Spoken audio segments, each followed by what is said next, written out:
Castillo en Perdón, no lo había visto, che. Bueno, Cristian, ¿cómo estás? Qué desubicado. Hola, ¿qué tal? ¿Cómo están? Bien, muy bien. Cristian, recién acabo de hablar con Marcelo López Macía, que está allí en la esquina donde está Cristina. Hablaba hace un rato con Guillermo Moreno y tengo la información de que Gorini, el juez, ha decidido cumplimentar todas las cuestiones que tienen que ver con las formalidades de la detención hoy a las 2 de la tarde en la casa de Cristina, con lo cual se evitaría todo lo que implicaría que ella se tenga que trasladar a Comodoro Pi y demás, ¿sí?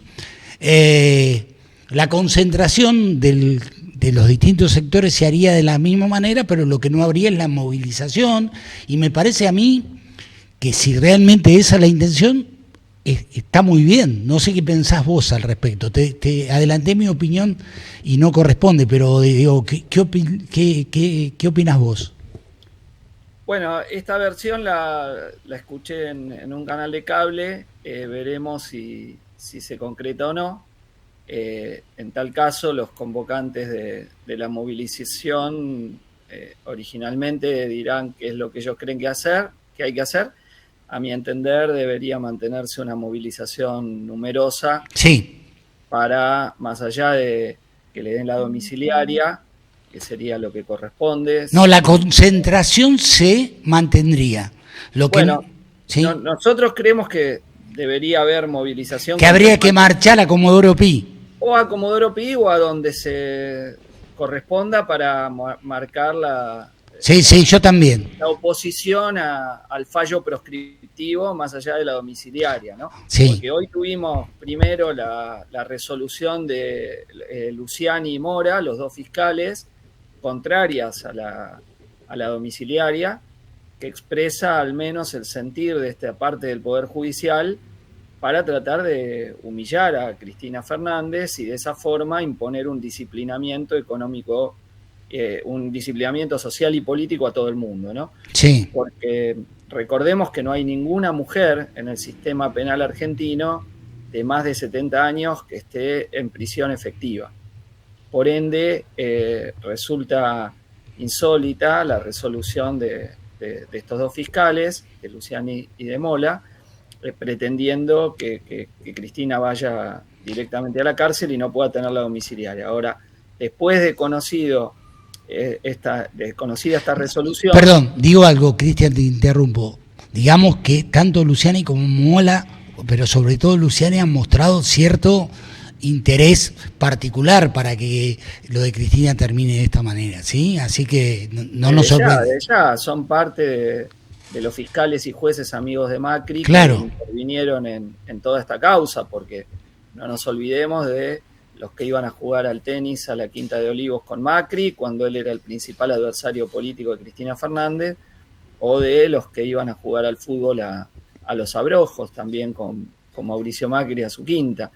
Entonces, estas cuestiones que de por sí invalidan todo el proceso judicial, porque como me gusta señalarlo, es como si el que estuviese en el banquillo de los acusados es Macri y los jueces y fiscales salen de tomar café en el Instituto Patria. Uno diría, ¿qué parcialidad no corresponde? Bueno, lo mismo hay que decir respecto de quienes participaron del juzgamiento de Cristina Fernández de Kirchner.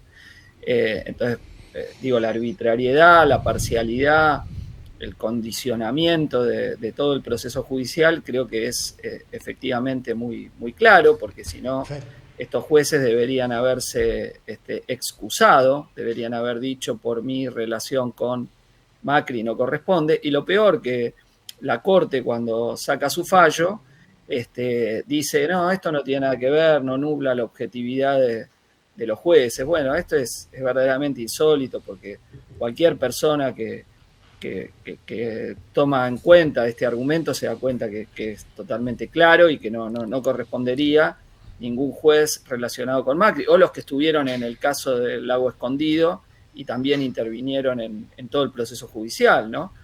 Los jueces orquestados por Clarín, amigos de Clarín. Entonces, insisto, acá hay toda una trama que quiere la condena como una forma de disciplinamiento político y social, y esto es lo que estamos repudiando, independientemente... Cristian, ¿qué podía hacer cambiar a la justicia lo que había pasado con el antecedente de dejarlo a Debido fuera y a Cristina sobre el proceso? Ahí tenían que haber empezado a manifestarse o a hacer alguna... No había nada que pudiera cambiar este proceso, en cuanto ese fallo ya había quedado firme. Bueno, después esperaron la segunda instancia, ahora que llegó a la Corte Suprema... Esos son los destiempos que yo no entiendo muchas pero veces. Pero es la intencionalidad política, ya ahí lo manifestaron. Bueno, pero está bien, pero ¿sabes lo que pasa? Que en el medio, es decir, es ahora porque es ahora donde la cosa eclosiona y de alguna manera logra lo que no se había logrado nunca, que todos los que de alguna manera están... Perdón, Cristian tiene para decir... No, a ver, digo, dos cuestiones. La Corte nunca había fallado con esta celeridad. Claro. Es decir, hasta hace 15 días todo hacía prever que la Corte iba a seguir un poco sus ritmos. ¿Qué aceleró a la Corte? Bueno, yo creo que una combinación de elementos.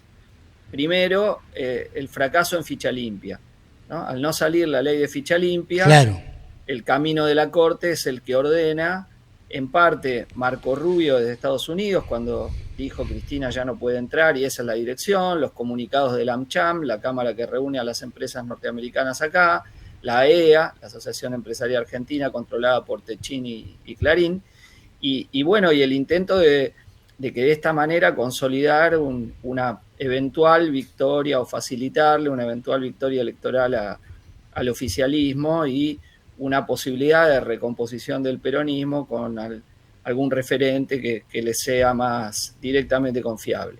Eso es lo que explica, a mi entender, este aceleramiento de los tiempos de la Corte, que, insisto, no tienen con ninguna otra causa, con una sola me basta, que es el DNU 70-2023, que ya lleva 18 meses y todavía no se pronunció la Corte Suprema, pese a que todos los constitucionalistas de la Argentina, por unanimidad, dicen que es inconstitucional, y en cambio en este caso actuó en tiempo récord, con solo 46 días hábiles, ya tuvo el pronunciamiento y no le dio lugar al pedido de revisión de la condena de casación, que era evidente que debería haberse hecho porque estamos ante un caso grave de una 2 veces presidenta, una vez vicepresidenta, que ha tenido un intento de asesinato en el medio, entonces lo mínimo, lo elemental era considerar el recurso puesto, ¿no? Y sin embargo la Corte dijo no, siguió a sus mandantes y adelante vamos con la proscripción.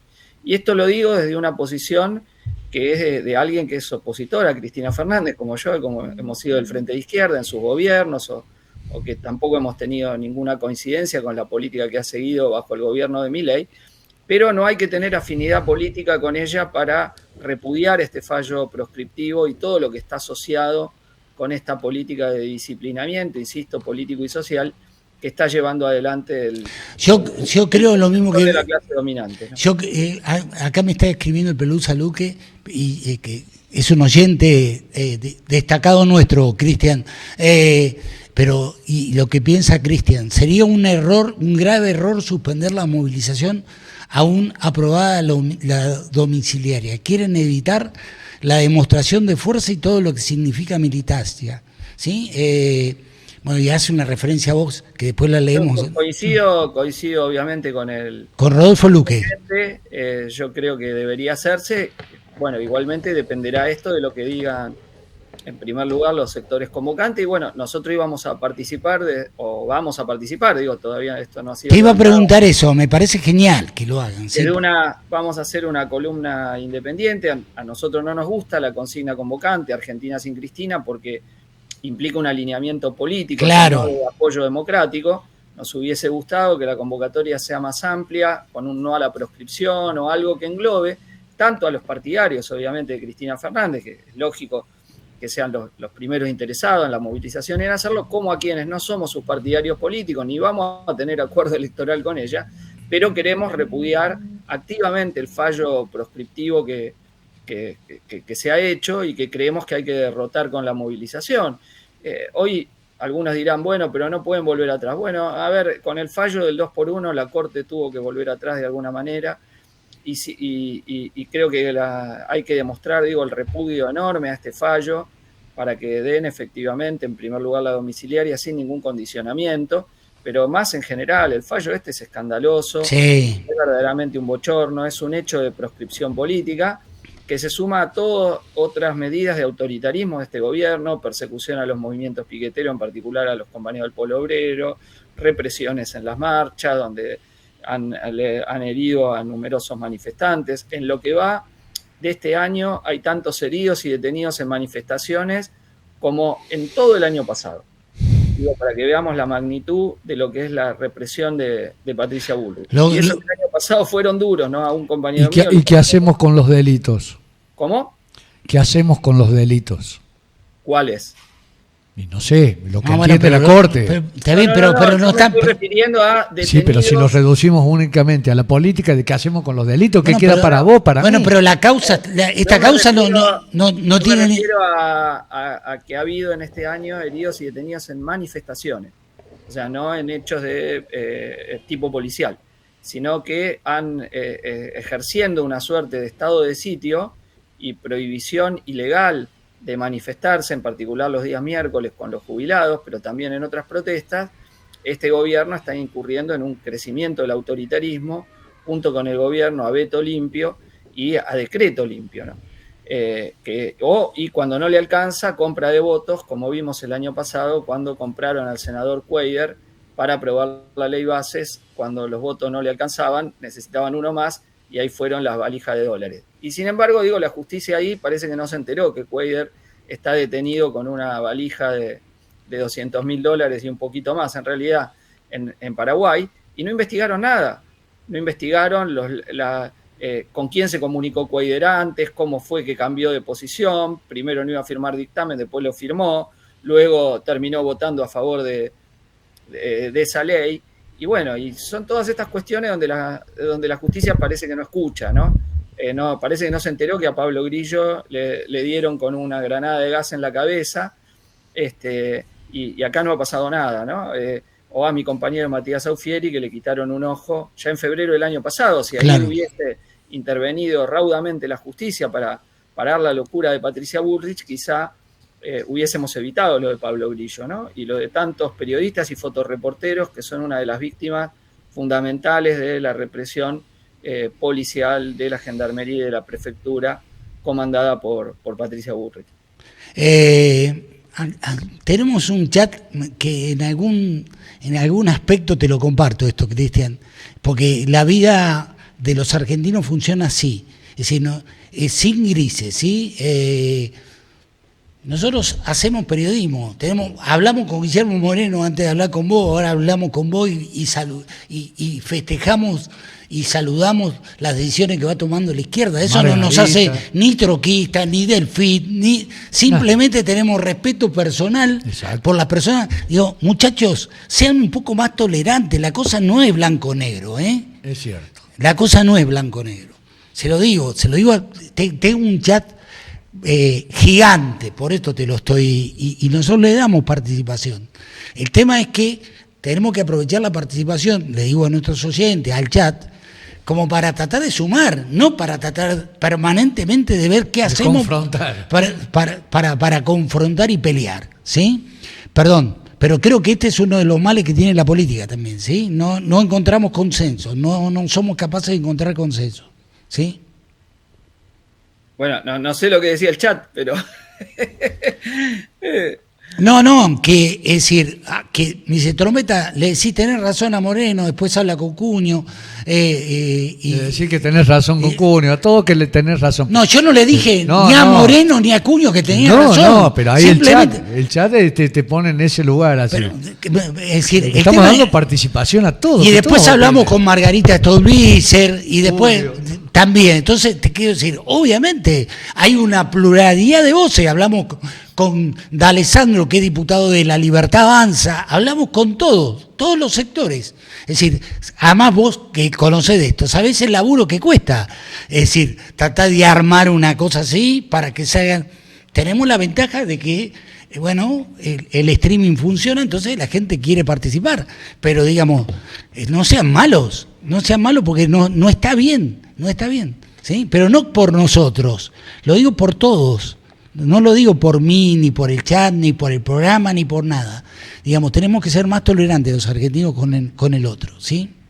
Bueno, yo creo que estamos ante un hecho muy grave. Este fallo proscriptivo es verdaderamente muy, muy grave. Es un salto en el autoritarismo que ya veníamos viendo de este gobierno, y un autoritarismo que está al servicio de una política económica que golpea a los asalariados, a los jubilados, que intenta desmantelar la educación y la salud pública, todo el aparato científico-tecnológico de nuestro país, que ataca, digamos, todo lo que no sea un gran negocio para el capital especulativo, que es al que este gobierno favorece particularmente, ¿no? Junto con las mineras contaminantes, junto con las energéticas, junto con las empresas hidrocarburíferas, que son el sector, los núcleos del capital más beneficiados con las políticas de este gobierno. Pero con un esquema que no va a ningún lado, ¿no?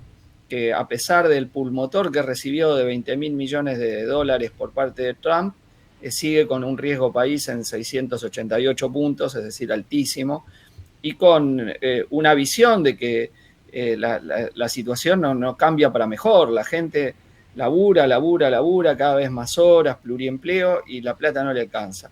Y esa es la realidad. Esa es la única realidad, y eso es lo que importa, claro, por supuesto. Eso es lo que vemos todos los días. Entonces, el autoritarismo, la represión, la proscripción están al servicio de consolidar ese problema. Déjame preguntarte algo o decirte algo.